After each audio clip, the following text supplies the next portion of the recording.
the mighty drive. Moses, we are delayed. I just want to make sure.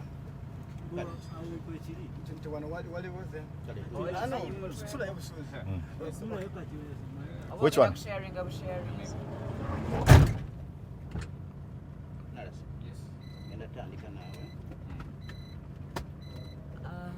How do I address you? Not yet.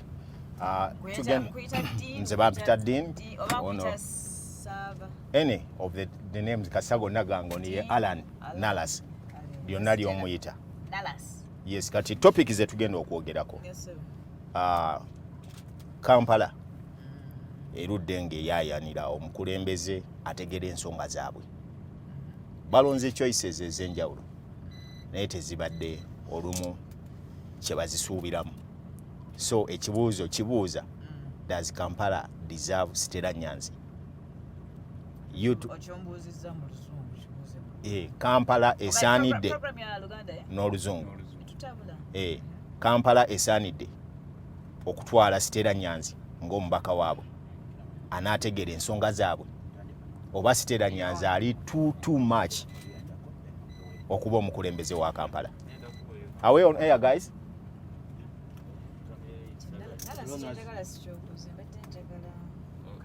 The exact link. Then link. We get crosscode. Wow. Okay, sir. We go. We set? Yes, we are set. I'm ready when you are.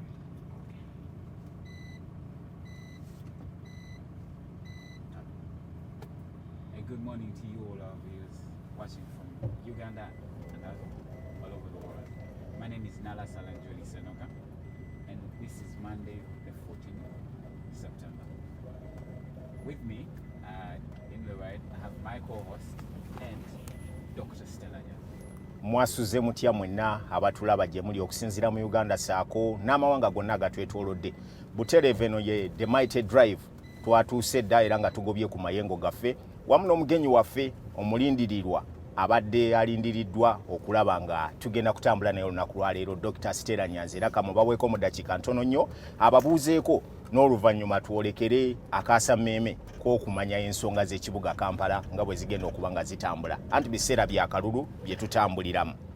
Mwasuze mutya nno bannaffe mwenna abatulaba ku The Mighty Drive. Bannaye guno gwe mukisa gwange okusokedde ddala okubeera ku TV ate etambula, ate tuli mu mmotoka. Weebale kundeeta mukulu ddiini, weebale kundeeta Nalas. It's a pleasure for me to be here. I've never been in a recorded session where we are driving around the city. Ndi musanyufu nnyo nti mwagala abantu balabe Kampala yaffe bwefaanana, kubanga ate ng'omukyala yeesimbyewo ku kifo ky'omubaka omukyala ayagala okukiikirira Kampala. Kyambukisa bulungi abantu balabe ekibuga kyaffe. Era mwebale kunkeeza ku makya wano. Technology wano waati bwatuuse. Laba tugenze wala.com singa no ne primaries ze bakoze akamyufu ka NRM bakozesa technology naye register zabadde za mpapula. Yabadde ati mu scientific election. Nze njagala tubeere scientific bulungi. Mwebale nnyo kutuusa mutindo gwa computer ne internet mu Uganda waggulu. Kakati bino biri scientific proper. Tukoze social distance, mask tubadde tuzambadde. Oluyingidde emmotoka yammwe ne mumpa ne ku ka sterilizer ne nnaaba engalo. Butereevu. Kakati Doctor, Yes, bannakampala abasuubira okulonda era abeeteeseteese okulaba nga bakyusa obukulembeze oluvannyuma lw'emyaka 5 egiyise, babuuza baludde nga bayaayaana okufuna omukulembeze oyo gwe baagala agenda okutuukiriza ebirowoozo byabwe era ebiruubirirwa byabwe okuteekebwa mu nkola. We waleeteddwa ekibuuzo ekibuuza nti Kampala asaanidde okubeera ne Dr. Stella Nyanzi ng'omukulembeze waabwe, oba Dr. Stella Nyanzi ali too much okumuwaayo okuba omukulembeze wa Kampala? Oyogedde ensonga nga 3 enkulu. Esooka nti bannaye Kampala tuludde ng'omukyala abadde ku ntikka tukiikiridde owekitiibwa omulungi oyo waffe Honorable Nabila Nagayise nga tetukyamuwulira nga yabula abadde eddoboozi tetukyaliwulira.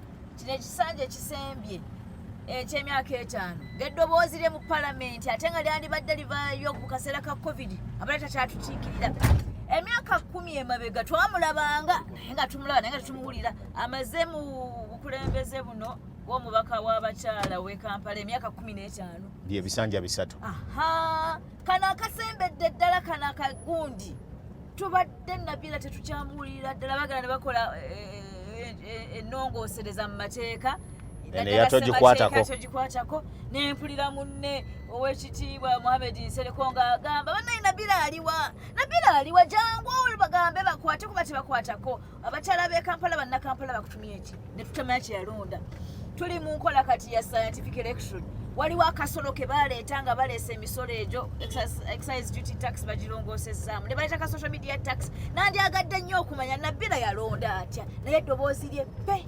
okumulaba pe nti ensonga eyo gyoyogedde nungi ate entuufu tumaze ekiseera nga Kampala kibuga ky'opposition ekigibwesa ekifo ekyo FDC kyekibiina kyange nze ndi mukyala wa bbulu era bankwasizza ekisumuzo kyabwe aba FDC okusooka njagala gamba nti mu FDC tulina abakyala ab'amaanyi bangi ensobi za nabira nsobiize nga sekinnoomu tebaziteeka ku kibiina tinzize nga nzize n'amaanyi ga FDC kubanga ffe tubadde tutadde Kampala ku mutindo kakati ogenze n'oŋŋamba nti bannakampala tebaatya nti Stella Nyanzi alina digiri nnyingi nnyo munnaye bwe ŋŋenda nsoma bwensoma ate nensoma bulungi nnyo n'ekiba nti nafuna digiri yange eyasooka e Makerere nefuna digiri yange ey'okubiri e Bungereza n'ey'okusatu nagifunira Bungereza abantu naga Stella abannaye ebitabo biyitiridde basoma ennyo tebakyatukiikirira babadde babibaamudde ebyobufuzi annaye bwe tunaalekera abantu abalala bonna okuba mu byobufuzi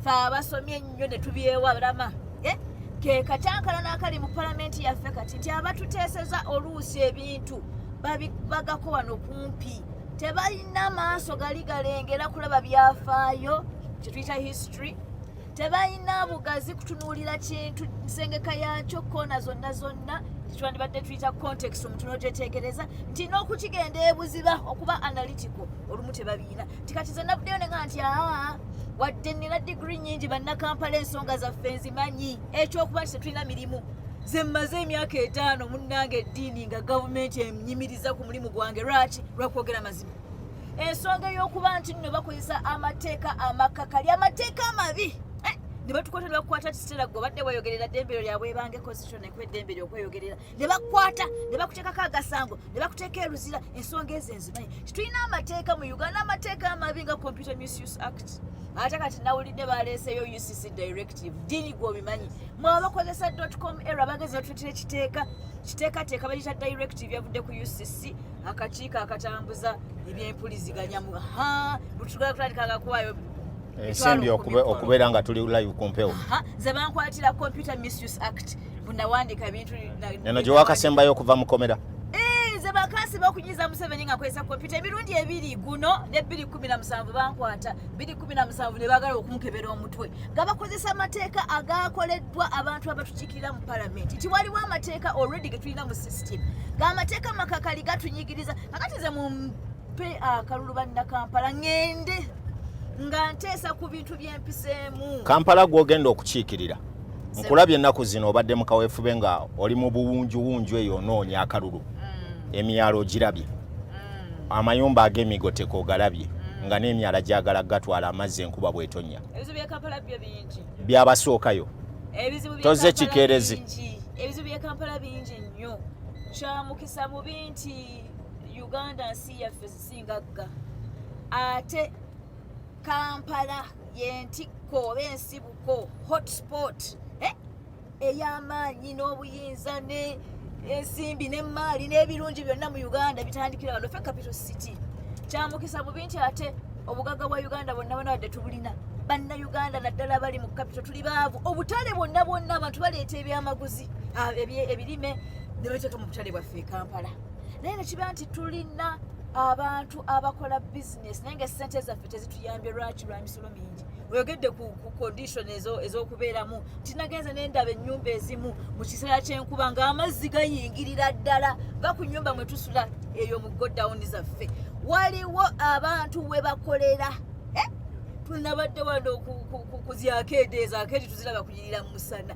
naye enkuba neetonya emaali y'abasuubuzi neetoba ng'amazzi gava wansi amazzi gava mu egyandibadde ng'emyala tebagikogola ne giblokinga naye ati kaakati Kampala ekibuga kyaffe ekirungi mwe tukolera emaali embeera etukaluubirire mu musana etukabirire ne mu nkuba nendaba nga abasuubuzi oli olina amasimu galo gemukozesa bino bya kompyuta zikamera byendaba wano nga bigenzeemu amazzi that is loss of capital yenna capital stock eba efudde ensonga y'emisolo tubadde tukaaba emisolo nze bwe akedi basasula mu ddoola ekyo kyekizibu buli munnakampala ekimunyiga n'essawa ya leero tukola ssente mu shillings ate lwaki ntuuka okusasulira mu ddoola ate kano akaseera kali post covid bakatandika partial lifting omuggalo gwe babadde batutadde ku babadde baguguddemukko abasuubuzi babagamba muddeeyo abakedi mukole nga sopusi naye bannyini bizimbe babanja emyezi abasuubuzi oyo anaakulonda ng'ali ku kaweefube wa kumudduka misinde anaasobola okukulonda oyo omusuubuzi nga edduuka baliggadde mu ggale naye temusobodde muwolereza abasuubuzi nsonga yeetaaga analisiisi omusuubuzi agamba nti maze emyezi 3 nga sikola baatugala tubadde ku muggalo nga tetujja mu kibuga tubaddeka emaali ne tugira kapito ne tugira abamu emaali eyo twakufuna mabanja okukola ki ogitandikawo ate bannannyini bizimbe nabo bagamba nze okuzimba ekizimbe ekyo saaseka busise kusinika mannyo nabo bali ku looni abalala ne bagamba nti ensonga y'abasuubuzi si nsonga yawuno nannyini kizimbe naye nannyini kizimbe nga haamu alina baakiikiridde tubamanyi bannaffe baateera embundu abasinga nekibeera nti abo abaateera embundu bali mukola oditi yaabwe nti twandibadde tulina gavumenti ng'erowooza ku okutabaganya nannyini kizimbe alina abamubanja oba bannyini kizimbe kyennyini oba abamuwola essente azimbe alongoose naye noono omusuubuzi abadde aggaddwa talina busobozi kusasula renti ensonga eyo ekyagaanye ekyalimu ebirumira era bannakampala bandaba nze nsibiddwa mu biseera bya covid emirundi nakulaba nako ng'ogenze mu ggule w'amaduuka nga twekalakasa nga tebannabagaggula kyamukisa mulungi Museveni amanyi nti Stella Nyanzi twabawa sale 5 days mu nnaku 5 bamulaba temuguddewo akedi tugenda kuva eno e Kampala ennakasero era njagala tutuukeko ennakasero batunasobola tugenda kuva ennakasero wakati mu katale gye twali abakedi tugatukutta ebipande nga tugenda ku OPM tugamba Museveni ggulawo ki akedi nti ogambye nti nno naasobola nze natandika actually dda nina olukululo lwange nti nzize enkola ebintu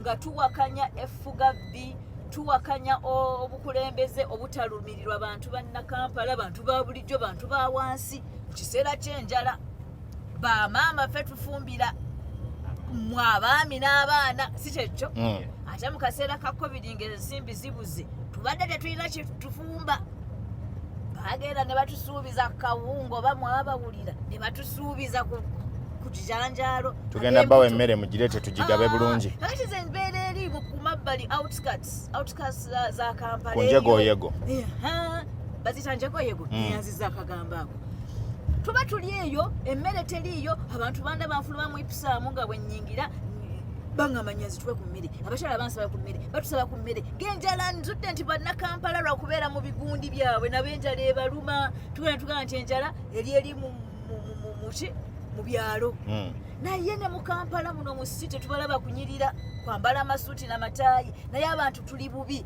nga tukwata amasefuliya ngamba abakyala nti naye lwaki tetulaga gavumenti nti ddala enjala etuluma tusubize emmere tennatuuka bw'angamba nti bannakampala ono osobola nga nkunga bakyala bannanga abayala ate tuli bangi abayala naye banga tebatukwata abapoliisi nga magamba temutya Ssemateeka etuwa eddembe ly'obwebange okwekalakaasa mu mirembe okuggyayo eddoboozi lyaffe twogere ensonga ezituluma awo pulezidenti Museveni wagambira agamba atya nti ekiremesezza enkulaakulana okuba mu kibuga bannakampala tulonda abantu bannalukalala abali mu kategole ng'eyo bwe bakutwala era n'agaana okubawa Museveni ayagala bayesi puliizi abasirika abatagenda mubuuza bibuuzo bikakkali ayagala nga bano banyi abadde mu palamenti bagenda omwaka guno baleeta bajeti embalirira y'omwaka olaba Matiya minisita few Uganda kati ku misinde gyeddukirako eri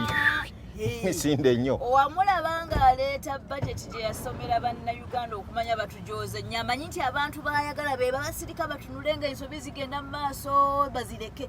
Matiya agenda aleeta budget agisomera bannayuganda mu palamenti nga bonna bamuleka ateesa ku budget enkadde enfu gye batadisikasinga. Bamemba ba palamenti mwenna balina TV mwabalaba nammwe abamawulire abaaliyo mwabalaba baatuula ne batunuulira Matiya nga budget gyasoma bannange engu. Kakati singa nali mu session eyo ya palamenti ze Stella Nyanzi ebitabo byange mumanyi mbisoma era bwompa akantu nkatunuulira olwanditandise mbu budget simanya biki nandiwanisa omukono gwange n'eddoboozi ne ngamba nedda point of order. Nedda Museveni ntubagala balaga nti mistakes zikolebwa. Olaba ba MP bonna baatuula ne basirika, abandi badde bayisa amaaso mu budget, abandi badde bagiteesa ne baleeta nongosereza yaayo, bakkiriza minisita omulamba asome budget yengu. Ne bamala kugenda ate ne bakomawo ne batereeza. Tuli kuki nti Museveni yandyagadde abantu ng'abo batagenda mubuuza bibuuzo. Yandyagadde abantu ng'abo nga balaba Musimbi nawulidde nti e Kampala zino enguudo kwe tuli wano batereezezza nti lugenda kugundi ku State House. Enguudo biliyoni 10 esente z'enguudo. This financial year teziri accounted for. Kiki ekiviirako memba wa palamenti okubeera nga tasobola kulondoola ebyo ebikolebwa ng'ate omulimu gwammwe kubaga mateeka n'okugoberera enkola y'emirimu gye girina okuba nga gikolebwamu? Kansooke nkutereeza emirimu gya memba wa palamenti okusinziira ku ssemateeka etuwa mandate oba etuwa emirimu. Genda okola legislation to legislate kwekola ki amateeka n'okubaga oba amabago. Ekyokubiri represent genda okiikirira abantu kyekiri ku ground okireete. Bwe batoli ku ground tomanya byakukola ki byakola byakubuulira abantu tomanya nti wano nsonga y'abakadde ate wali nsonga ya nzigotta ate wali nsonga ya nguudo ate bali misolo gyegya bavubuka. Nti bw'oba togenze wansi tusobola ku representinga. Ekyokusatu oversight okubeera kalabalaba webikolebwa ku nsonga eyo nti essente zigenda ne zijja ne bakola budgeting ne baleeta essente. Omulimu si gwa memba wa palamenti kuleeta service nti oluguudo kandukole. Memba wa palamenti agamba essente zavuddeyo nti kakati essente z'enguudo mutuusizaawa pulaani ze mubadde muyina. Olaba fogwaffe gwa oversight ogeza kampozi ekyokusatu budgeting. Embalirira tulina okulaba nti tusaayo eddoboozi tutereeze gavumenti ba technocrats oba bakafulu abakola ku byembala ebyembalirira bwaba bategese ffe tubalabula tubawabula tubalondoola tulabe nti kituufu. Tusobola okugamba nti supplementary budget gye baleese okutwala ku State House wano kasusse lwaki tetuteeka ssente mu ddwaliro ly'ekiruddu tutereeze tukendeeze kuzigenda ku State House. Ombuuzizza nti lwaki mulemererwa okukola ebyo? Balemererwa nze sinnaba tonnayingira tandika butandisi njagala ngende entereeze. Lwaki balemererwa bannaffe abatukiikirira? Njagala kusooka gamba nti palamenti mulimu bannanga ab'opposition ffe abawakanya effuga bbi n'enguzi ne gavumenti embi eriko. Abasinga bambi bakola omulimu. Ekimu ku bitulemesa nti tetuweza muwendo mu palamenti ab'opposition. Bannaffe abalina remba baleka ebintu bikole bigende mu maaso tebalaba kikyamu kyonna. Ffe eddoboozi lyaffe ttono ate enkola ya palamenti nkola ya kalulu. Bagamba nti tuleese endowooza yiino tukwate ku constitution. Abakkiriza muwanike nga bo bafuna mmeka 8 ku 10. Kakati ffe nti abawakanya nammwe nga tukola nga tufuna 20%. My question, Dr. Stella, yes, sir. You said wakasimba emirioni nge 23 mukunyiza Museveni. Bwe bagamba offensive communication. My question is then going to be, are you disgusted by Mr. Museveni? So my title is Dr. Stella Nyanzi. Dr. Stella Nyanzi. Are you my title for him is Dictator Yoweri Museveni. I call him a dictator because that is his true name. One of the things I stand for is truth, and I speak truth to power. One of the reasons why I'm participating in these elections is to take the liberation struggle in which I'm involved, right to the corridors of power. You say to me, Stella, you've been protesting for a long time. Indeed, I've been protesting. Why? First of all, it's a constitutional right. People say to me, actually, it is a opinion. There is no Ugandan who is above the constitution. If the constitution has given me a right to peaceful demonstration, let us practice it. But am I disgusted? I am by the person called Yoweri Museveni? No. I am disgusted by the abuser of office. The president's office is a president's office. Uganda has a president. The Republic of Uganda has a president. Bamufula presidenti waabwe presidenti wa NRM so nga ate presidenti waffe ffenna. He has ceased to be a president of the people. He has become a dictator for whom 2017 when I was arrested the first time. Yes. And I was told I offended him. My communication on Facebook offended him. It arose from a post I wrote on Heroes Day, where he stood upon his feet while addressing Ugandans on Heroes Day and said, he is not a servant leader. He's not a servant. I am not your servant. For me, I'm working for myself and my children and my grandchildren. That is the sort of person who sits in the president's office in Uganda. I am disgusted by the abuse of that office. It no longer represents Ugandans. I am disgusted by the corruption that he allows to suffice. He had an anti-corruption walk, you saw it. Yes. The vast majority of people who are working with him in that anti-corruption walk are the most corrupt public officers in Uganda. And so the mockery of Ugandans continues, right? What am I disgusted about? The abuse of power, the abuse of office. The president's office no longer works for Ugandans. It's working for an individual, his children, his wife, his in-laws, and his clan. The president no longer works for Ugandans. That is why our offices, our hospitals lack medicines. Women die in child labor. People die from lack of basic medical services. Our doctors, we're living in COVID-19 times. Yes. Even PEP, Yeah. personal protective, PPE, personal protective equipment, is lacking. Basics such as masks, you saw the masks we were given. Most of us cannot even wear the government of Uganda masks because either they did not arrive, or if they arrive, they are too small for adults such as myself and yourself. And so in terms of the lack of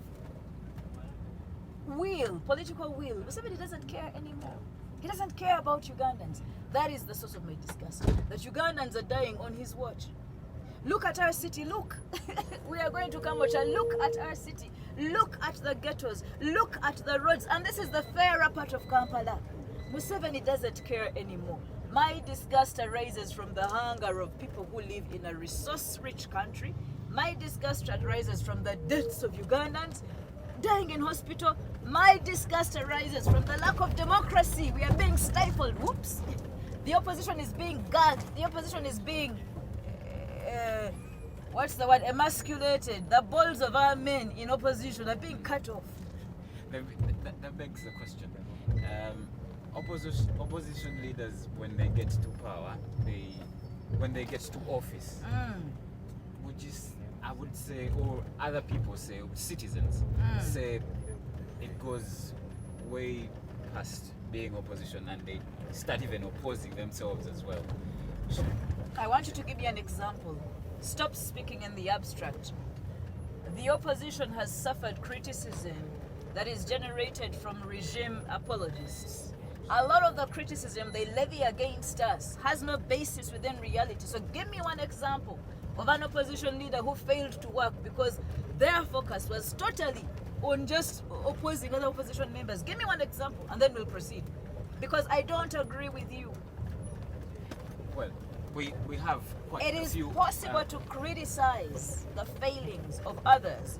I began our conversation by speaking to Dean and saying to him, indeed, Nabila is my sister in the opposition. She's not just an opposition sister. She is a member of parliament who ran on the FDC ticket. Yes. And I acknowledged, although I am a member of FDC, she's a member of FDC. There are weaknesses. She's been absent. She's been silent. Yes. Is that opposing her? No, it is highlighting a failing of a member of parliament whose voice I should have heard. Around the hunger issue during COVID times, Nabila was silent. When I highlight it and I go to protest, am I opposing her? No, I'm saying Nabila, as a Kampala woman, member of parliament. You opposing I want to give you an example that many people would say that Stella Nyanzi is now attacking Nabila. Am I attacking her, or am I indeed criticizing a failing? And so, in defense of very many opposition politicians, many times we are highlighting necessary failings. We are highlighting how another member of the opposition has failed to serve their community, and I think rightly so. Because if we are fighting against corruption, for example, in NRM dictatorship, and then we find that there are members of parliament who are corrupt during COVID-19 times, do you want us to keep quiet? No. If we are fighting against deception, Museveni is a liar. I'm going, I will not run again. I will leave elective politics in 2011, 2020, 2021, right? And he still stands. Why should we condone deception, telling lies? But people in the opposition, I think it's important for the opposition to be aware that even within the opposition, there are very many people who, because of lack of democracy, are copying the ways of dictatorship.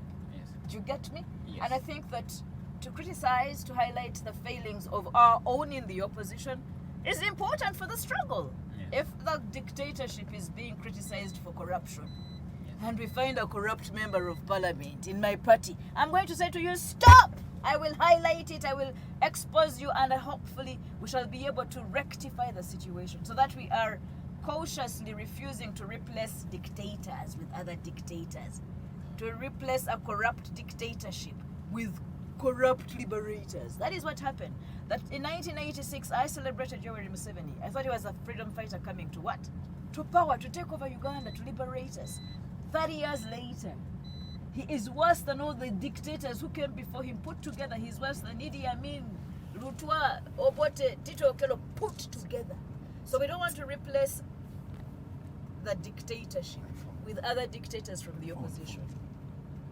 Yeah. Lwaki badde nti lwaki ab'opposition bakalakata ab'opposition No, we bannaabwe batuuka. kyekibalemesa kyetaagisa omulimu ogwo gwetaagisa. If for example I say nti nze omulimu gwange ogutwala mu parliament kwogera mazima eri abo abali ku obuyinza babatuddize bayitiriza eryanyi nendaba nga ate n'ono ddiini bwe tuli ffenna mu opposition byenvumirira ate naye yabikola. Nyanzi lwaki nsirika olw'okuba ono mu opposition wange? Omusota baba omusota. Bw'olaba essota ekkambwe nga liri eri ewa Museveni, bw'osanga akasota ke kamu nga kazadde amagi ewuwo okalekambwa olw'okuba kali mu nnyumba katonotono. Yasa!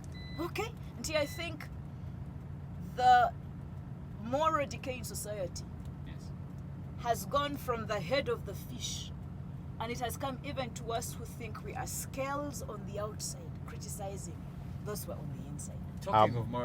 Talking about moral decay before we actually leave. Yes. Dr. Stella Nyanzi, you use outright new tactics of nakedness. Are they new, and- my brother? Interesting. Nakedness, and do you Innovative. think it's new way of Addressing putting your everyone- matters? Yes. I think I want to And say it's not criticizing new. leaders. Tinabagambye nti twetaaga tumanye ebyafaayo bya Africa. Twetaaga tumanye history ya Africa. Mbiye Makerere ngenda neeyambula. Nude protests are not new in Africa. If you know our history. If you know our history as African They've not women. been around our country, but No, Amulu. Abakazi abakyala abeeyambulira minisita. aronda twamuloga. Land grabs in Uganda. Okay? The vast majority of opponents, people who've been contesting, are men. And for a long time, the people negotiating are those investors who want property, who want land, often for records, many times dictatorship of police. And the locals, the Muslims. The people who've negotiated against land grabs in Uganda have mainly been men. That discussion has cut out women because of the land law we have, because of land ownership issues that are very gendered, many times segregating against women. But you know that women, much more than men, are those who provide labor for these small plots of land that we have. When women in Amuru undressed, you say to me it's not Ugandan, they undressed in the presence of a minister who is now deceased. Were they foreign? Were they Bazungu? Were they non-Ugandan? Okay.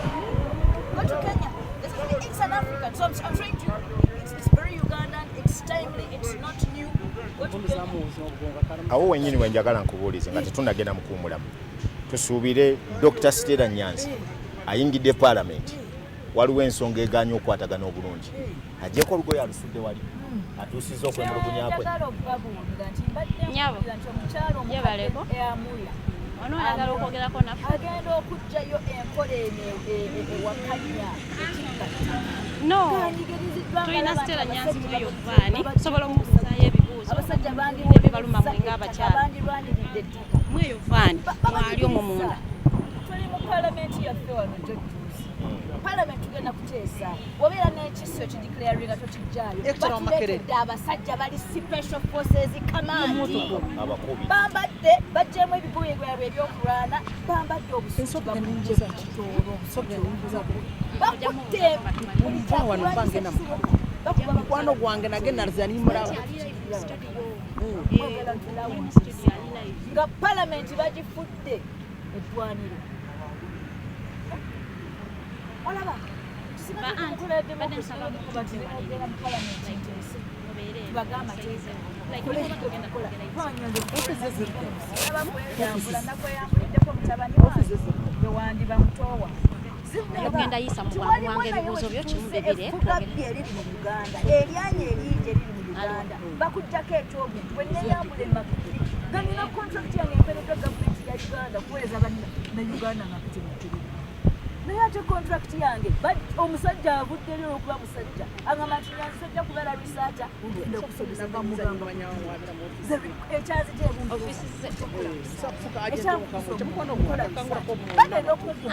bagenda kasi kyosookerako kyennyini kyekyokuofisi ezo ziriwo agenda kuba azoogera nze nja kuba nkubuulira nga nikubalira ikuulaba nja kuba azoogera omubuulira asobola okubeera agenti wodde noyiseewo ebibuuzo ebirala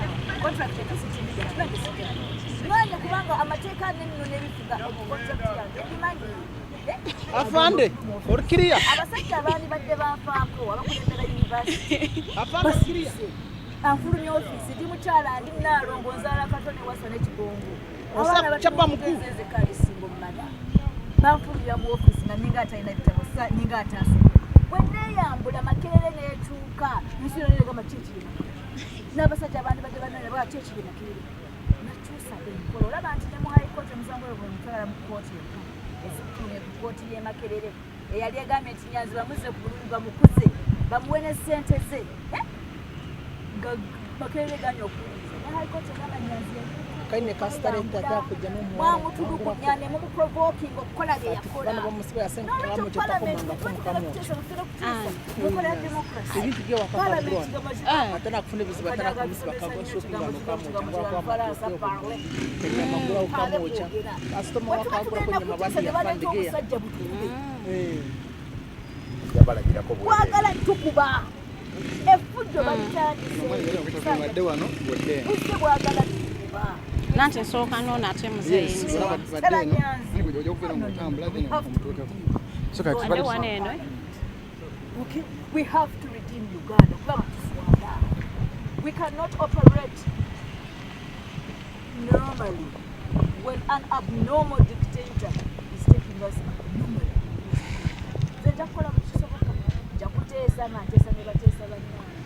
Naye kasita baleeta violence. They protest non-violent. I'm a peaceful demonstration. Bwenkweyambulira ensi yonna yonna n'oswala ensonga ne tukiteeka wali netutereeza enkola tusemba kisoboka awo wennyini we tugenda okusooka okuwumuliramu katono Dr. Stella Nyanzi ku The Mighty Drive buterevu twogera nsonga the hard talk ate era mu butuufu bwazo oba the real issues kakati nga tutuuse wano ku katale ke Kamwokya tulina musasi munnaffe waliida Bikobere era naye agenda kwogerako n'abantu baffe balina ebibuuzo byabwe baagala okubuuza eri Dr. Stella Nyanzi okwagala okumanya biki byagenda bakolera nga tuuse mu Parliament era wawalaba awo wasaanidde okubeera nti Dr. Stella Nyanzi ye mutuufu alina okuba nga yakiikirira bannakampala naddala ng'omubaka omukyala ow'okukiikirira ekibuga Kampala. Katusooke tufune Farida asooke atuwe endowooza z'abantu abo n'oluvannyuma tulyoke tukomewo bulungi nnyo Dr. Stella Nyanzi addemu ebyo byetaaga okumanyika. The Mighty Drive ekyagenda maaso zeddukiko wasaaba. Neyanziza nnyo Alani n'eddiini nonno naffe obwedda twabalinze dda era abantu babeesunze ng'ambaga. We turn back the monitor abeere nga bagamba eyo. Simu yo tukomawo na nsonga za Kampala. Simu yange Moses. Stella Nyanzi era sagala mbalwiseewo njagala nfuneyo mu 2 3 bogereko naye bamubuuze ebibuuzo oba bambuulire ebibaluma nga bo abasuubuzi oba bannakatale ka waneeno. Nina wano nno bamuŋŋambye bamuyita baby face senior citizen wa Kamwokya market area. Njagala ayogereko ne Dr. Stella amutubuulizeeyo ebibuuzo oba amugambeyo ye nga kye yeetaaga. Sibyo tanyawo. Yogerera wano nze mbadde ngamba mu parliament twagala ogendeyo naye ebyokola ebweru nga si birungi tunatwala mu bayaye tukole tutya. Bwogamba ezaaki kweyambula. Ayogera o kigambo tokigamba nze. Parliament nga ebyo nno bigambo bya baby face sijja kubiddamu kansuubire nti dokita obiwulidde era nga ojja kubeera nga omuddamu ye nga ekibuuzo kye kyatesezza. Sebo gye baliko kali nyabo gwe obadde oyagala Dr. Stella Nyanzi bw'aba agenze mu ntebe eyo akolereyo ki? nsooka akufuna essanyu Stella Nyanzi dokita okoma wano Kamwokya market area mu katale kaffe amanya agange okusooka ndi n'amala Moses akari kasitoma waffe tumwaga nnyo Kamwokya kuva bamuteeka ku mukutu ne bagamba wemudde eggwanga oba kituufu oba si kituufu tutumanyi ajja kubanga akuddamu yisaawo ekibuuzo kyo mukamange tumanyi kituufu ninga si kituufu. Ekyokubiri twagala kutegeera bw'aba ayagala kubuga MP office ze zibeerawa nsobola kufuuka agent we wano mu Kamwokya.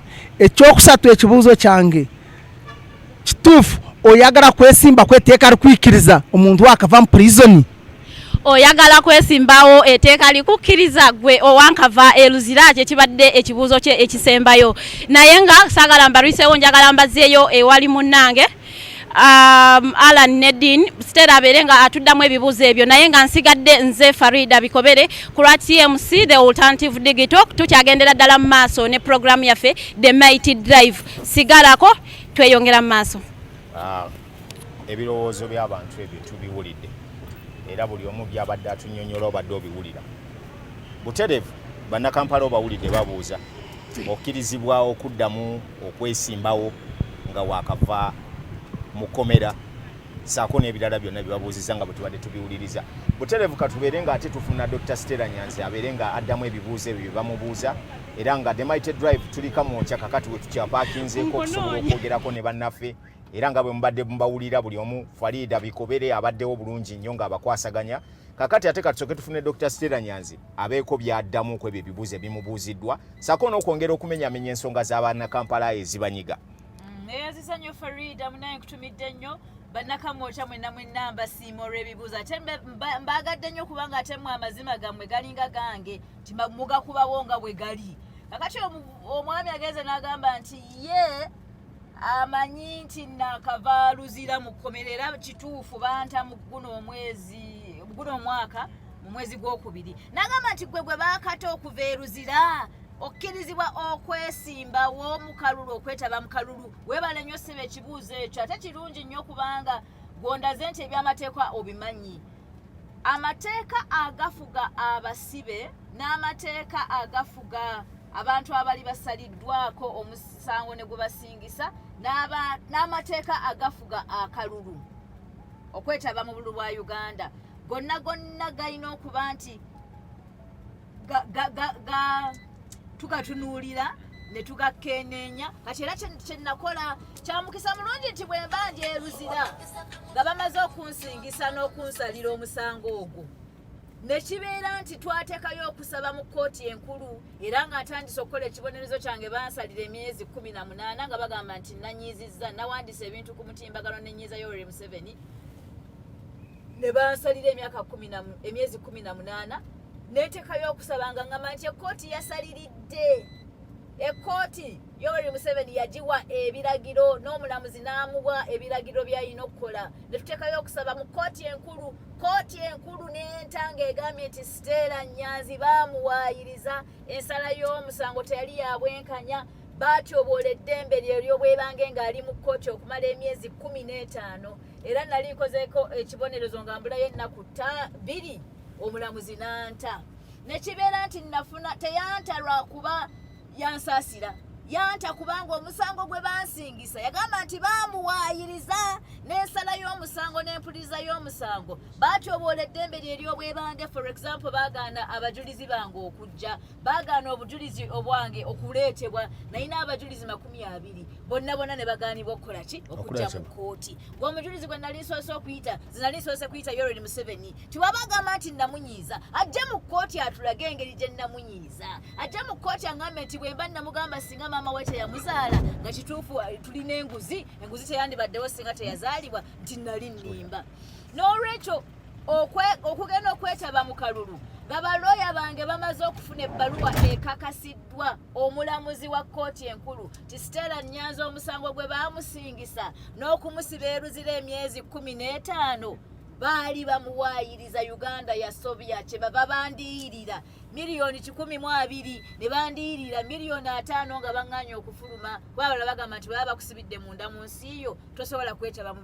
emisango gyonna egyandeetebwako egyanzigulibwako nagisinga nga abalamuzi bagambye aba kkooti enkulu ti Nyanzi baali bamuwaayiriza n'olwekyo muganda wange oweekamu okyabuuzizza ekibuuzo ekyo kirungi nnyo nateekayo ebipapula byange mu FDC ne mbiteeka mu People Power kati ngenda biteeka ku Electoral Commission buli lwe babyekaliriza bagamba kituufu wadde wali mu kkooti wadde wabadde n'emisango egikuggulwako wadde baakusiba n'okukusiba baakusiba mu bukyamu era ekipapula ekyo kya High Court ensala ya High Court mba nnina ogitwalayo okulaga nti wadde bansiba wadde bansalira wadde bansingisa omusango ekkooti enkulu yamala negamba nti byonna byali bya butaliimu kyova olaba nti nange nsobola okwetaba mu kalulu era bannange tebabuzaabuza nti tolonda Stella Nyanzi talina bisaanizo empapula tugenda zitwalayo abeesimbye kubeera ba MP nga 12 na 13 Oktoba omwezi ogujja muntekeko eriisa ejjogi kubanga aba Electoral Commission batunuulira empapula zo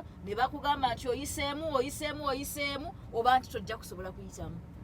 Ekibuuzo ekyokubiri waliwo abuuziza nti Nyanzi oyo twawulira nti yakola atya ku kompyuta gwe musango gwe nti yayogera ebigambo bya Kalebule ku kompyuta yawemula eggwanga bw'agambye ku kompyuta yensonga gye twadde twogerako nti omusajja azze batandise okumpemula mu kkooti batyoboola eddembe lyange ery'obwebange bamaze okunsingisa omusango baagala okunsalira mukyo ky'okuntwala mu kkooti bantwala mu kaduukulu mu kkomera ly'abasajja banzijeruzira mu kkomera ly'abakyala mukyo ky'okuntwala mu kkooti e Buganda Road nga Museveni abawadde order nti tetumuzza ku mpewo za TV tetumuzza mu kkooti bagenda kwekalakaasiza mu kkooti ne bantwala mu kkomera ery'abasajja ne bampisaawo ku basajja abasibe ne bampa abasirikale abasajja be bankuuma ab'ekkomera ne banzija ku looya wange ne baŋŋaana ekkooti ne banzija ku mulamuzi gwe nandibadde njogera naye ne banteeka mu ka TV munda mu kkomera ly'abasajja okweyambula ne ŋŋamba nti nno bannaye ne mu kkooti neeyambudde nali siwemula nalindaga bannayuganda ate abankwata ku mpewo abankwata ku recording ku video ba prisoni omusibe oyinza otya okwekwata ku rekodi n'okwata n'eddoboozi lyo ne weeyambula ne weerecordinga n'olaga ensi yonna aba prison nga bakolagana n'omulamuzi owe Buganda Road eyansalira nga ndi munda mu kaduukulu k'abasajja bataddeko video bataddeko ne microphone gigola be baawemula Uganda kubanga bwe mba ndi musibe nyinza nti okufuna kamera ne neteeka ku mutimbagano. Ekibuuzo ekyo nti Stella Nyanzi wawemula eggwanga njagala gamba nti abasajja baali batuuse nga n'eddembe lyange nga ndi musibe batandise oddityoboola kyenakola kirungi kya mukisa nakikola kubanga kati tewakyali musibe gwe basobola kukwata ne bamuteeka mu kaduuku lwamu nga takkiriziganyiza nga ne balooya be tebaliiwo bayinza batya okukusalira omusango ne bakusalira n'ekibonerezo nga toliiwo mu kkooti. Mu Uganda ebitasoboka ewalala buli kimu kisoboka. Ekibuuzo ekirala kye twagala okumanya, bannakampala bangi babuuza mukulembeze kyanasobola otegeera ensonga zaabwe kubanga bangi bwe batuuka bwe babalonda mugenda mu paalamenti ne mukola bye musobodde okukola naye waliwo ensonga ezisigala wansi nga zinyiga abantu naddala kakati emisolo ku mayumba, emisolo eginyigiriza abantu, obukulembeze obutatuukiridde obwo bannakampala bwo obuteekekedde otya gwe nga gwaze okuvuganya ku kifo kino? Bannakampala mbasaba kalulu kubanga bwe ntunuulira obukulembeze bwe tubadde nabo era ebyo byonna byonna ebituli byoyogeddeko nange ndaba tuli wano Kamwokya tuli mu katale laba enguudo laba oluguudo lw'Kamwokya laba abantu baffe we bakola abantu abo omwami yakola Rolex ayinza okubanga essente zonna zakola azikolera manirenda azikolera bbanja kusasula bbanja nti ensonga y'obwavu obuyitiridde e Kampala eringa etamanyiddwa bano bategeka misolo abakesisi ekambogereko olaba abakisista baffe ba anko bafa abatunda obuntu bwabwe ku kkubo abakesisi ewe bajja bakwata kapito w'abano bonna boolabye abatunda betuyiseeko abatunda obuntu bwabwe bizinesi yaabwe nga babagamba temulina layisensi yakubeera baki batembeyi temulina layisensi yakubeera basisi ba Rolex nga bakwata emaali yaabwe bakwata kapito waabwe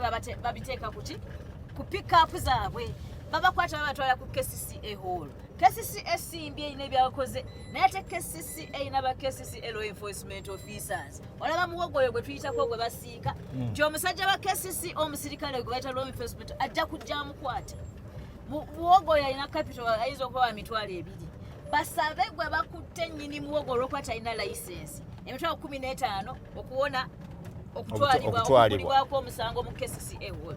Nti bangi babatwalako kapito yaabwe bangi babatwalako mwe bakolera bwe kaba akabaketi ng'akooyo bangi bwe bamala obatwalako kapito ne mwe bakolera babasuzizza mu buduukulu bwe babatuusa ku KCCA hall baagala nguzi nti ze mbadde luzira nga nsibiddwa abakyala bangi abatembeeyi ebintu agala nagamba nti bagenza okunkwata Nalongo nga mubeere ninamu 15 nakatunda emiyembe gyange emiyembe egisigadde ku kibbo gya mutwalo gumu na kitundu kapito yonna alina gwe mbadde naye wa mitwalo 2 basabye emitwalo 15 baleme kuntwala mu kkooti nangamba nti ekindeese wano mu luzira bansalidde emyezi 3 ndi mutembeeyi ntembeeya nkola ssente sibbye nga balala situuze kaboozi nga balala sazeewo ntembeeya emiyembe gyange ekindeese sikutembeeya ekindeese kulemererwa kusasula nguzi nti KCCA bwentuukayo ze njagala tukole ennongoosereza mu mateeka agafuga KCCA naddala ba law enforcement officers abo tandika kati okubuulira lwaki kikulu nti ensonga y'abantu abaganya okubba olaba omuvubuka oyo atambye amatooyo gwe tuyiseeko kati bwe bajja ne bakwata konteyina ye ey'amata eyinza okuba ya mitwalo 6 amata galina ga boosi baagala asasula emitwalo 15 egy'enguzi tulina okulaba nti kapito olaba enguudo zaffe tulinga abali mu kidandali abagenda mu mighty drive efuuse nga mighty dance lwa nguudo mbi ez'Kamwokya enguudo zeerabiddwa kuba tebafaayo bo babeera eri kololo gye bateesesa ensonga ya oversight gye nadde njogerako nti biliyoni 10 zibula zitya ez'enguudo ba MP ne batayogera nsonga ya buli ku KCCA buzibu buli kwono gweŋŋambye nti abadde takyakola mulimu gwe ba MP e Kampala tulina bameka bwe tujjako muli 8 era nze Kampala omana MP ntwala abo bonna 8 nti owekitiibwa Nabbira MP aliko kati yandibadde abatuuza n'abagamba bannaye ensonga z'enguudo ensonga z'Kamwokya olaba ekizimbe kyagenda ne kigwa tuyita wano ku kizimbe kye bazimba kizimbe bakindi kigenze ne kigwa si weekend nakubiri emabega nti Lord Mayor n'avaayo n'ayogera ku nsonga z'ebizimbe ebitatuukiridde muti standard bazimba naye nga standard bagimenye bayinginiya mulimu gwani okugenda n'akola omulimu gwa kalabala nti lwaki aba KCCA temukola mulimu gwani gwa MP twogere ku nsonga y'obukyafu awo wenjagala okubuuliza mwenna abali mu Kampala olwaleero essaawa zino abakulembeze abagigulira ku mulundi guno kyekisanja ekisoose nga Kampala ekulembeddwa opposition okuva ku mulundi guno ekisanja kino ekibaddewo kyekisoose okubanga Kampala nkujjukiza nti nze ekifo kyenjagala Kampala kitwala bonna kinene omuntu emyaka 15 sigwe gusoose awo wembuuliza lwaki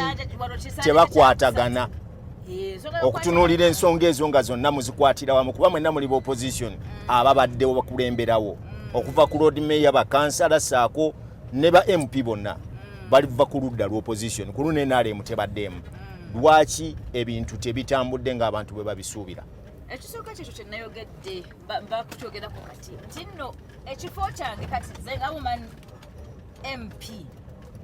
MP bonna mu Uganda tukiikirira district yep. amatwale gaffe district yonna kakati district ye Kampala tulina division 5 constituency zibadde 8 5 Nakawa, Kawempe, Machindye, Lubaga ne Kampala Central.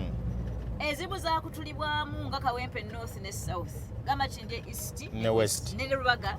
Ne Nakawa bagikutuddemu. Kakati kyengayo zibadde 8 zizo okuba omwenda ndawulira owekitiibwa Nsereka ayagala ne Central bagikutulemu kubanga abantu bo bangi. Kayinza okuba katundu katono naye population abantu bangi nnyo. Ne kibeera nti singa omukyala abadde atudde ku district akola omulimu gwe.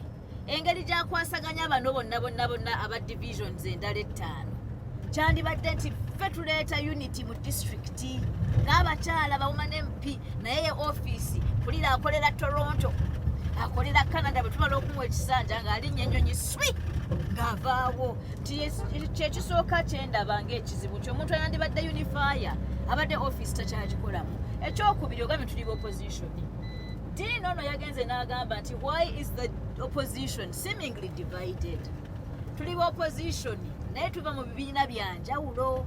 Waliwo ba independent bannaffe, waliwo abali mu FDC, waliwo ani ali mu DP. DP tebaddeewo naye omulundi guno tebadde namuba badde ne Alan Sewanyana. Alan waffe wa DP wa Nuupu simanyi. Kati tetukyamanyi watuufu we bagwa. Naye nga bw'olaba nti wadde tuli mu opposition ekikyatulemye unity olaba ne kakati mu kalulu ka 2021 nze Stella Nyanzi nzikiriza nnyo tusinga NUP teyeegase ku FDC people's government teyeegase ku people power amaanyi gaffe ng'abatulugunyizibwa anti DP UPC FDC NUP n'aba independents abaitaga liberation UPC ekyaliwo waliwo UPC yake na waliwo UPC ya Peter Walubiri Peter Walubiri lawyer wange sisobola gamba nti ekibiina kye tekiriiwo waliwo UPC ennungi ekolagana n'abantu ne UPC embi ekolagana which one is bad and which one is nja kuleka bannayuganda beesalirewo kubanga nze UPC ate gyenzikiriziganya namu ye UPC ya Peter Walubiri babadde bavumirira ne sekuvumirira konna UPC ya akena tikiringa ne DP waliwo DP ennungi ne DP embi DP block ne DP eyamawo ekyakulemberwa mawo nekisigenda gendayo leero size ensonga ezindi ensonga endeese ya lwaki tetwegatta unity oyo yeetaagisa nti ekimu ku kiganye n'okukolera abantu abaatutuma olaba nti obumu waliwo engeri gye twandibadde tuteesa kati nganzo omubaka atwala abakyala yandigambye nti nno bannakampala mu mpeeyo division zammwe abakyala ebibiina 5 byebibiina 15 5 times 5 25 ekibeera nti omukyala akwasaganya enkola y'abakyala ffenna mu division naye tabaddeewo lwaki oluma kati ekyotukaga nti yetakola ekyokulinda nga nti no opposition yekutuddemu ekyokusatu tulina technical arm mu KCCA mu Kampala kebere ne ministry tulina ne political arm tiwabaddewo okuubagana okumala akaseera twalaba Jennifer Musisi netwala Betty Kamya tukatwala ne Sarah Nakanyike nti waliwo engeri politics wa Kampala olw'okuba tuli opposition nga bwe bagambye nga tutandika waliwo engeri ba technocrats we balemererwa okukola olw'okuba politics ba politician olw'okuba ba opposition nga bw'ogambye Museveni alina engeri gy'akolamu appointment bye alina engeri gy'alemesezza omuloodi okukola emisango gy'omuloodi yagiwangula bwe nnawulira esente ze tazifunanga ofiisi yo giyingira kimutwalidde ebbanga ki nti waliwo obukuubagano wakati wa technical ne political wing ate nga political wing olw'okuba y'opposition erwanyisibwa nakyemalira. Ekibuuzo ekirala. Yes, sir. Before you ask the question, well, to you the viewers at home, you can please follow us on we're streaming live on Facebook, on Tarzan Media Concepts, and at the Alternative Uganda. Well, you can follow us and subscribe to our YouTube channel. It's Gano Mazima, and for Alternative, it is the Alternative Uganda. We're still in the conversation with Dr. Stella Nyanzi. She's running for Woman MP, Kampala.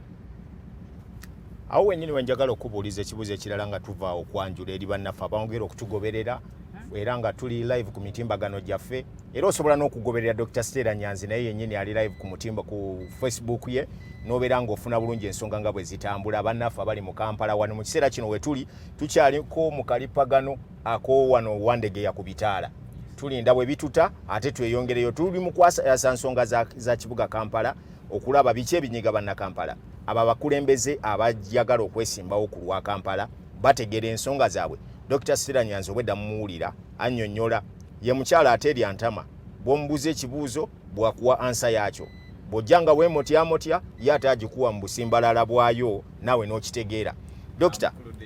Nsaba mbuuze omukyala Dr. Stella Nyanzi, if we start talking about issues as Kampala, we can spend the entire day. My question to you is, what is the way forward with politicizing everything in Kampala? What do we need to do? What are you going to, let me say, what are you going to bring a foundation for the new Kampala? So I want to address the issue you raise around politicization of everything in Kampala. Yes. Kampala is a politicized city. Yes. Our lives are political. Our lives are politicized. Amazing. Because we are an opposition stronghold, living in Kampala is political. Giving birth in our hospitals in Kampala has been politicized. A woman should not die while giving birth. Right? Menstruation, sanitation for women in Kampala today. My brother, if I wanted to go and change my sanitary pad in any of these city buildings, there's no water, there are no facilities. Many women walk around with that used sanitary pads. Why? Because the urban planning was never constructed to think about everyday women in Kampala. Those in the leadership do not care because Kampala is a political entity, because Kampala is an opposition stronghold. And so we are not politicizing existence in Kampala. It's already political. We are an opposition stronghold. So your question to me is, what is the way forward? First of all, we must refuse to be depoliticized. We must remain political. We must remain a politicized city because we are the ones who are making the government accountable. Right? We're at Makerere University. I understand it's an NRM stronghold. And because it's an NRM stronghold, the academics at Makerere are frustrating the liberation movement, the freedom movement. We cannot think critically. We cannot criticize the government. Why? Because of the politics of the city, because of the politics of the university. And so the first thing I want to say to Kampalans is refuse to be depoliticized. We must remain politicized. And if we are aware that we are a politicized city, therefore we enter the politics as opposition activists, as opposition actors, right?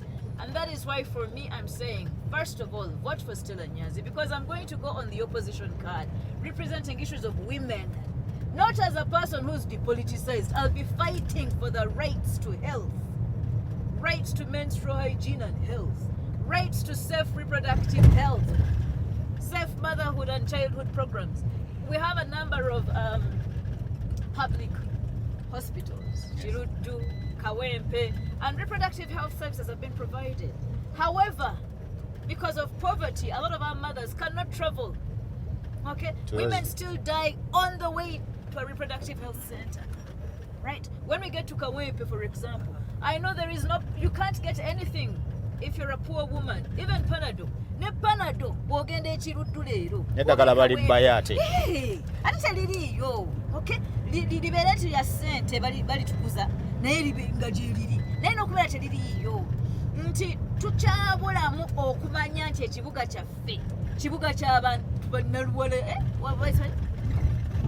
bannalukalala tulina okulwanira ebintu byaffe kubanga bamanyi nti nno abantu abasinga mu Kampala tuwakanya effugabbi tulina okubanga tulina abakulembeze abamanyi nti it's a matter of life and death to ensure that public health services reach our people, that our schools nabadde mu kasomero jjo nabadde saidize namuŋoona ne bagamba abasomesa abamu private schools ate nga tusinga Kampala tuli bangi akasomero bakagadde bafunye ebikuti abataddemu ettaka batandise okulima cabbage ne carrots n'ennyaanya nengamba kaakati private education bo balina amasomero gaabwe abaana babagagga naye amasomero ga UPE mu Kampala abakyala ne baŋŋamba ekawempe mu Kiganda nti bambi ffe abakyala abamu tubafumbirwa bahaji haji alina abakyala 5 buli mukyala alina abaana 5 abaana 25 nekibeera nti tasobola tugabirira ffenna naye amasomero ga UPE matono mu Kampala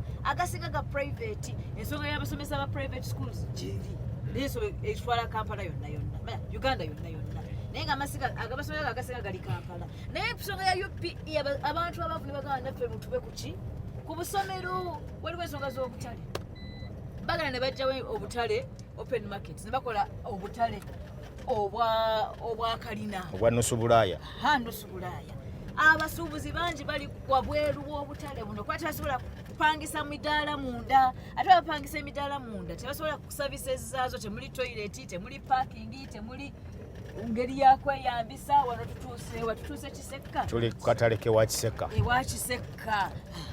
kala katale kalungi nnyo kalimu abalonzi bangi kakati nekibeera nti twogere ku kya crime e Kampala crime lwaki abantu e Kampala babba zino bagamba nti e Kampala bwe bakubbako spare y'emmotoka osobola okisanga mu katale kano bagamba nti abantu bannageta abasinga babbi kiki ekituleetera obubbi mu ghetto kiki ekituleetera emitawaana gino waliwo crime rates nyingi nnyo bwavu nti bannakampala bangi baavu twetaagayo ebibiina abantu basaba ebibiina banoonya bibiina kakati enzigi nga baziggula bwe baziggala genda mu maaso eno the mighty drive kubanga yo tutuuka mu buli kanyomero era ekyenjawulo ekigiriko nti tukutambuza mu kifo wonna n'otegeera kiki oyogerako bwe nkubuuza emyalo egiri ku butale tuvuga tugendawo n'ogiraba bwe gamba akatale kubanga ensonga z'obutale bagamba nti obutale kati obutale bwe bazimba obwakalina nti abannakampala bangi tebakyali wadde okubuuza ne tubidda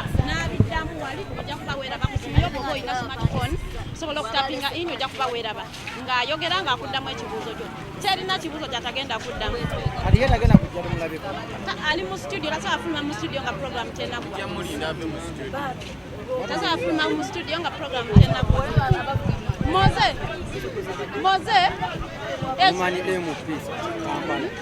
yajja kuba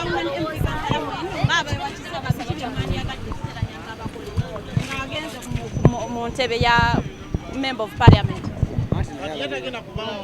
ali mu studio program tenakwa tasobola fuluma ali live kati tasobola fuluma ku live nga program tenakwa naye bw'oba oyogera aba akulaba wali mu timbagano nakudda mu Stella Nyanzi waffe kudroni oyo mwali mulomo so ekibuuzo kyaba akiddamu tetumwinaako buzibu netwagala abantu abagenda okuzimba eggwanga tukoye ebintu byapalapala ebyo byennyini byayagala owulira ojja kubyogera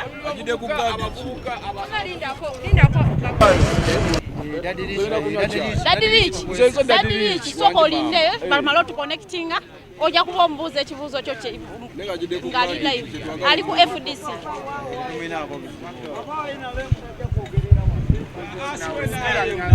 mukazi wa FDC tomuswaza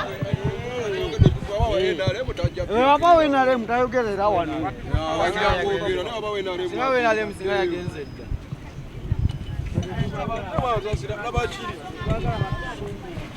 kitamuze emmere ya piripiri kyamadde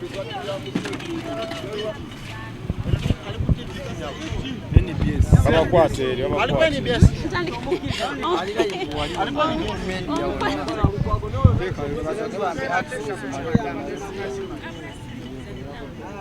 Woli teremu page jali live on. Baby kanzije tuchali mu TV. Agenda nayo mu TV. Kozo gambi kwane. Nze Daddy Rich Bugeza Richard. Daddy ndi musajja muganda. Tujja kuboluganda wano tutakwogera Oluganda Facebook ani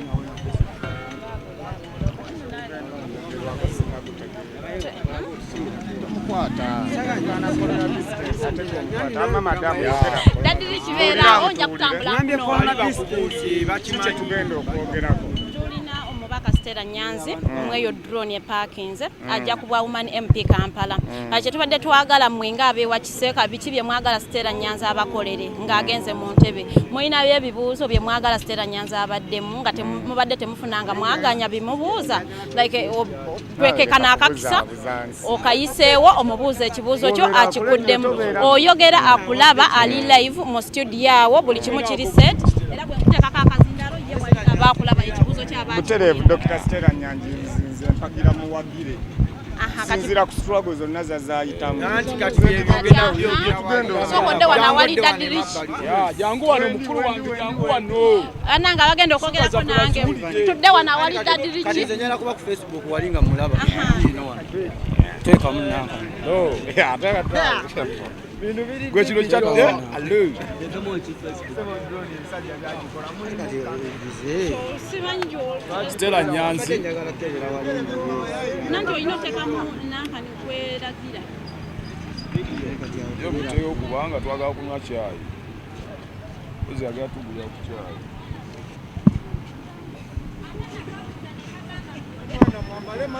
Stella Nyanzi agenda tugulira ku caayi.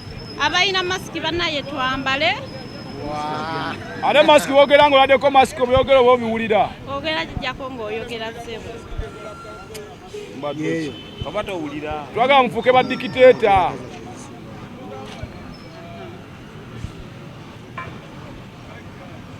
ate data nyinako GPS ayo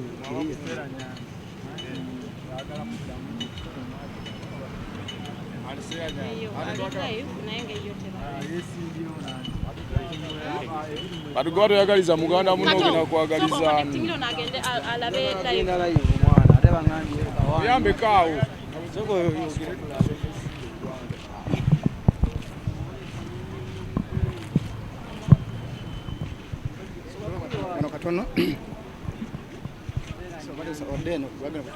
bannange begenda okwogera nabo tudde wali awali Daddy Rich Daddy Rich sigala awo nja kuno yes ngenda kunuunya tudde wali awali Daddy Rich bakama bange twogereko ne mubaka waffe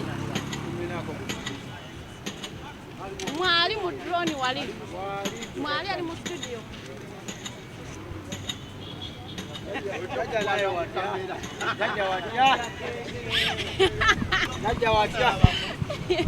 Bana ngenda kwogerako ne bameka waneeno ate gwe Ono engineer badde wano. sebo nayogerako naawe Engineer.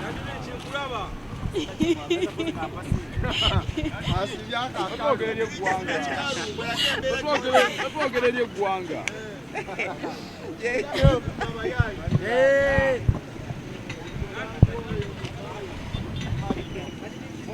byonna bibagambe bakama bange abali side wano nsaba tudde eno abali side wano yes nsaba tudde eno tulabikireko like tuwe Daddy Rich confidence eyogera ebizibu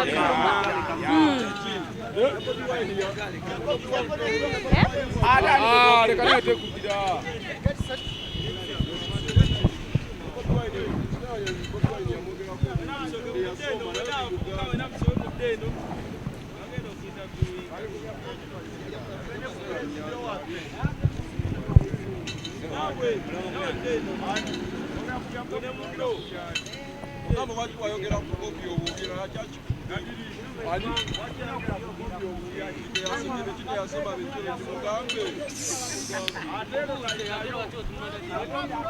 Kujja mwete ensonga zammwe, ensonga zammwe.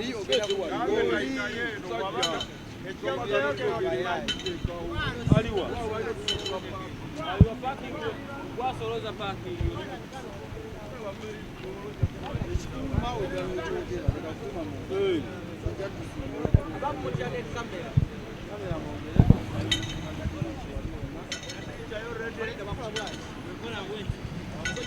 Obeera wenkulabira nno. Mugambe wenkola bwetu boyi. Bw'okola bw'oti. Okola bw'oti tetugenda byogera. Banyiga abantu. Banyiga abantu.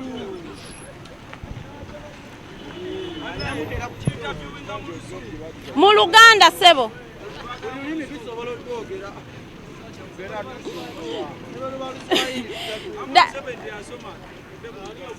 Dadiri kimusajja Muganda era tugenda kwogera mu Luganda.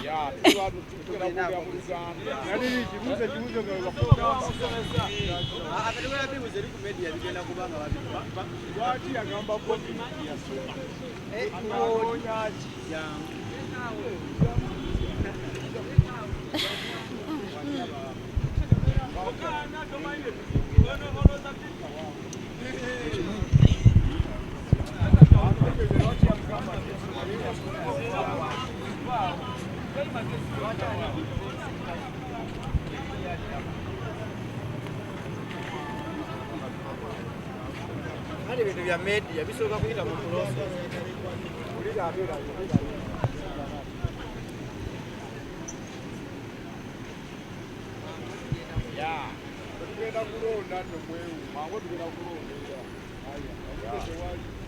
Neyanziza nnyo bannange abali mu studios Dean Lubowa Sava ne Alan. Nono program yaffe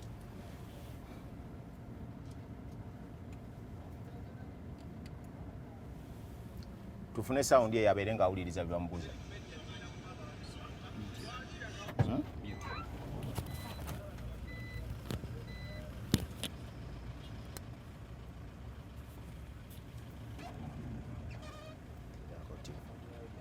ng'agenze Buyinza.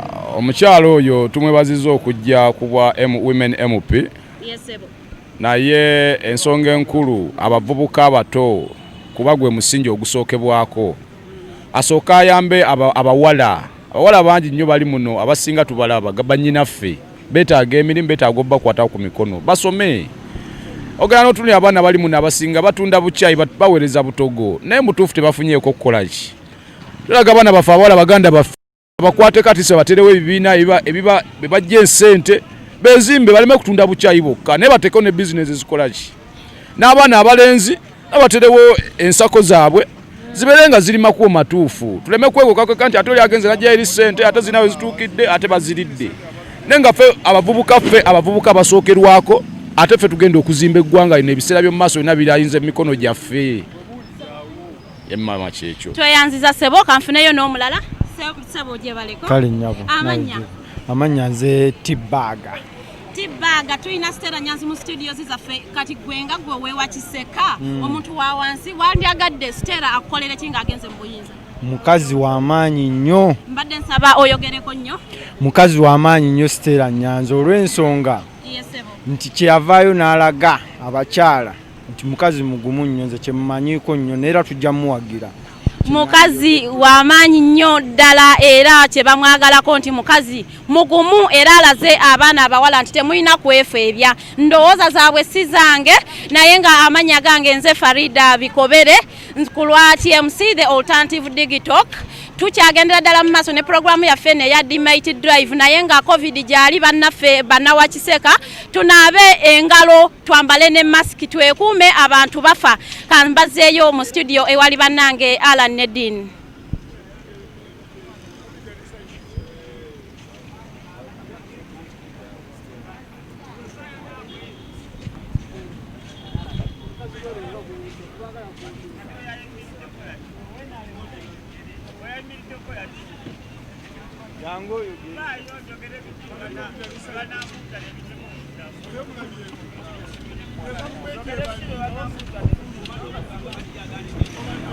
People on ground, the citizens of Uganda, and now we're going to have Dr. Stella Nyanzi rebut the questions that were directed to her. Thank you very much. I want to thank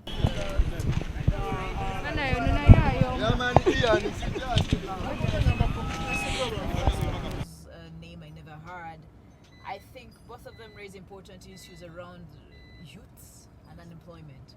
And I think the second one from T-Bag was really around... T-Bag actually was just commending and saying Stella Nyanzi's... The braveness you have. I salute T-Bag because there are Ugandans who understand what we do. There are many people who say, like in Kampala, they said, Yawemula, T-Bag said, webale kulaga bachala che wakola, webale kulaga bachala, manyi, tusobola. So, ekibuuzo ekimbuuziddwa bagambye nti nno tuteekewo ssaako kubanga abaana b'obuwala n'ab'obulenzi balina emirimu gye bakola naye babulamu okukwatibwamuko, babulamu okusindikibwamu. Kakati njagala kusooka kuddayo nga nzigumiza nti omulimu gw'ababaka ba palamenti gugenze ne gwonoonebwa bano abantu abazze nga baleeta omusente bagaba musente ne balowoozesa abantu nti omubaka wa palamenti alina okufuliranga omulimu nti omubaka wa palamenti alina okuwanga essente za ssaako. Egyo si mirimu gyaffe. Naye olw'okuba nagambye nti ebimu ku bintwala representation, bagambye nti abaana b'obuwala beetaaga bateeka muko ku ssaako, ssente za ssaako bongera mu maanyi, n'abavubuka bakyetaaga. Wadde si mulimu gwange okikola, sobola kulaga njagala nga nti bwe baba bantuma mu palamenti tebantuma kugenda kuleeta ssente kunoonya bagenda kuzibawa mu abavubuka. Waliwo tebayita lobbying, okusaka n'okutuukirira bali abalina tugambe ebitongole ebiwola essente. Waliwo abazungu abakolagana n'ensi yaffe, ensi ez'enjawulo ezibeera nga zirina capital granting systems nga basobola okuwa abantu grants. Wadde si mulimu gwange nga memba wa parliament okugenda okunoonyereza abatalina mu constituency zange ssente. Kinkakatikako nga maama Kampala ogenda ogamba nti bannayina nawuliddeyo abazungu baleese ssente za microcredit bagenda kuwolanga bibiina. Tulina ebibiina bimeka mu kitundu kyaffe, bimeka ebyewandiisizza? Bano abagambye abatunda caayi awo ne mbawa amagezi nti bannange kizibu nnyo okuwola omuntu ssente ng'oli ssekinnoomu. Tutandika okukola ebibiina. Omusajja tugamba mukolewo bubina abuteekemu ssente, abasajja babiyingiremu. Yagamba abakyala, kazijagala gamba abavubuka tutandike enkola y'okwegatta nti tuli abatunda caayi mu Kiseka market 40. Tukolemu kasaako kaffe, tutandike okukola ekibiina. Tuyinza ogamba tetulina ssente za kuteekamu mu ssaako, naye mukola ekibiina nti T-Sellers United, omukyala afumba caayi n'abamuweerezaako abaana be 5, ne twekolamu omulimu. Kyanguwako nnyo omuntu abasakira okugamba tulina organization z'abavubuka, tulina ebitongole, tulina ebibiina by'abavubuka ebyegasse Kiseka market 5. Bwe tuba tuleese ssente nabano mubalabe, mulabe engeri gye musobola okubayamba, gye musobola okubazimba. So kyensoka wadde sinaba kutuuka mu palamenti mpa abavubuka bannange oba abavubuka abalala oba n'abavubuka abato okunsinga amagezi gakuweebwa munno. Mutandika okwekolamu ebibiina kubanga bagenda kujja nga balina emisimbyo egy'okugaba. Tebagenda kuwa ssente ng'oli wekka, oyo aba afuuse manerenda, aba afuuse banka ze zigabira omuntu ssekinnoomu. Ate ezo interest yazo eba nnene. Interest oba kyeki mu Luganda? Awo amagoba ge bateekamu, amagoba ge baagala ozzeeyo gaba manene. Naye nga temuba mwegasse mu kibiina tosobola kulemererwa kubanga banno bakujjukiza ne mukiba nti musasulira wamu. Ate nawe kikuyamba kuba bajja basomesa engeri gy'okukozesaamu essente eno. Wageze n'ombuuza ddiini nti naawe obadde oyagala kumanya nnyo okusonga z'abalenzi ze ngenda okukolako. Bwe tuba tutunuulira nga bwe nagameze ndi mu kifo kya mukyala mbaka mukyala, naye amateeka ge tukola gonna gaffe bannayuganda ffenna kyova olaba nti n'abasajja n'abaami n'abaana abalenzi bannonda. Ebimu ku bintu ebitulumanga abakyala obwavu butuluma ffenna. Sobola gamba nti bwenna bansakidde abantu abalina enjala nja kuwa abakyala bokka. Wadde nze ensusowa z'ensonga z'abakyala n'abaana ba buwala. Ensonga ng'eya bodaboda babagobye mu Kampala batandise free zoning, twekalakaasaamu ne bagamba tubyongeddeyo tebigenda kubeerawo mu September, bijja kubeerayo mu gwa 10 November 11.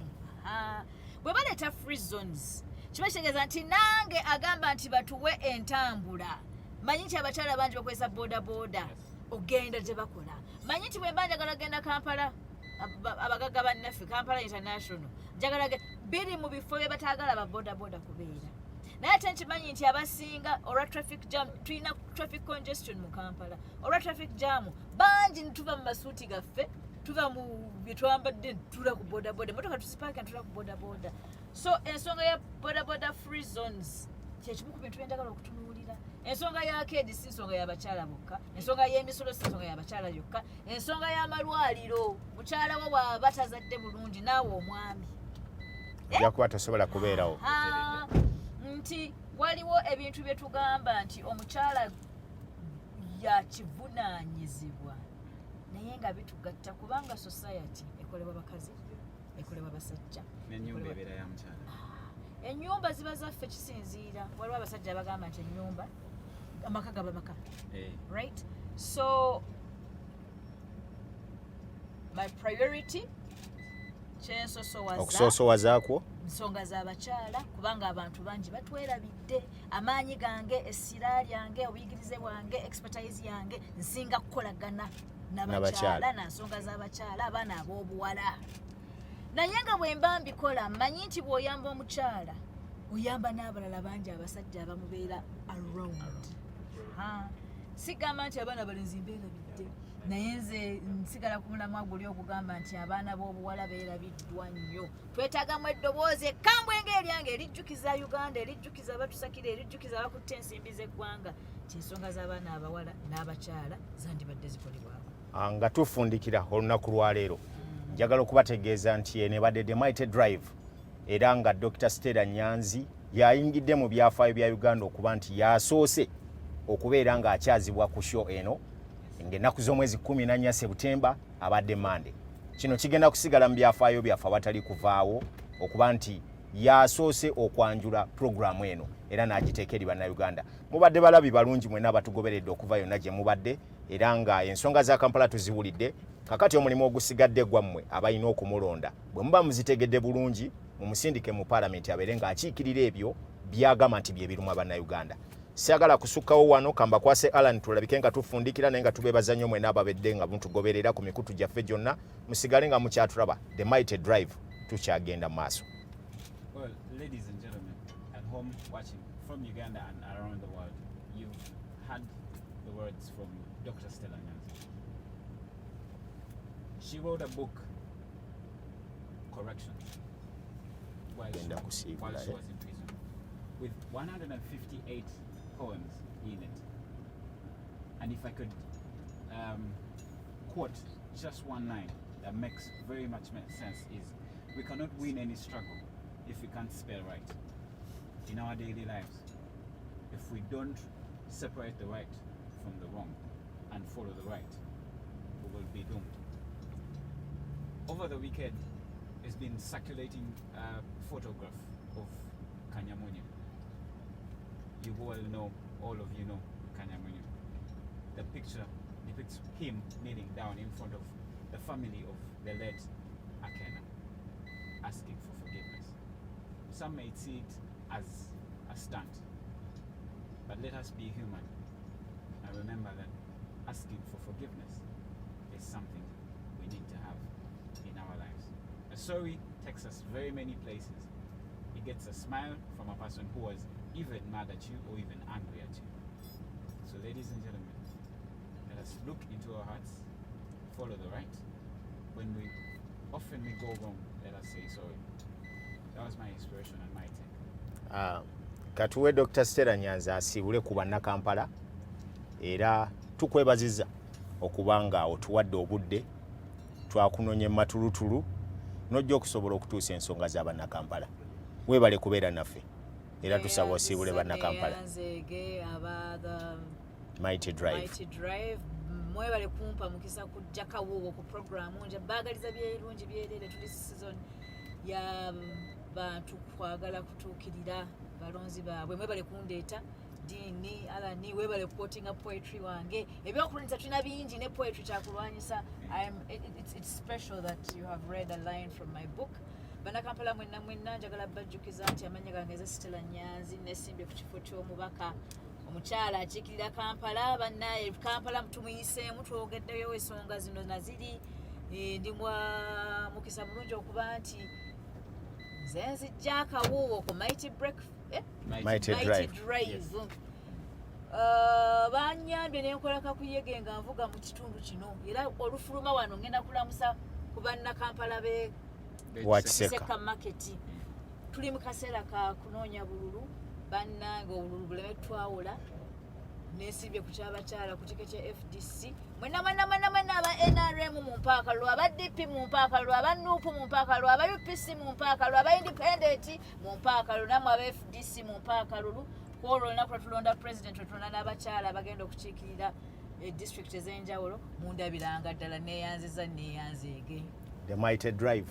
Olwaleero wano we tukomye naye ate era tubajjukiza nti buli lunaku tubeera ne programu zaffe endala ezibeerayo okuva ssaawa emu paka ssaawa 3 ez'ekiro. Tujja kubeerayo ne programu eya business desk, tujja kuba tutunuulira ebyenfuna by'eggwanga nga bwe bitunudde saako n'ebirala byonna ebigenderako. Olwokubiri tulinayo gano mazima, olwokusatu waliyo Face the Nation, olwokuna tulina tunenyaani, then olwokutaano ne tubeera ne programu ey'ebyobulamu, ate olw'omukaaga tujjanga kubeera ne programu gye bayita deep dive, then olw'Essande ku farm twogera ate ku by'obulimi by'eggwanga lyaffe. Tuli basajja bakozi bavubuka era abasaanidde okubeera nga tukolerera eggwanga lyaffe ku lwa Katonda n'ensi yaffe. Ayi Mukama Katonda kuuma Ssaabasajja Kabaka nga mulamu. Eno ye The Mighty Drive wano we tukomye olwaleero ne ttiimu yaffe yonna gye tukomye gye tukoze nayo. Moses Bwira, Jeremiah abadde ku kamera, Kato abadde ali mu nkata z'emmotoka okulaba nga atutambuza mu kibuga Kampala, Arnold yabadde akwasaganya ebibadde biri maaso, saako ne foot soldier waffe abadde wabweru, Farida Bikobere, saako ne Liz Musiitwa. Mwena mubadde bakozi balungi nnyo era mwebale kuba nti mukoze kyonna ekibadde kisoboka programu eno okubaawo. May God bless you. May mighty God bless Uganda. Thank you. Thank you guys.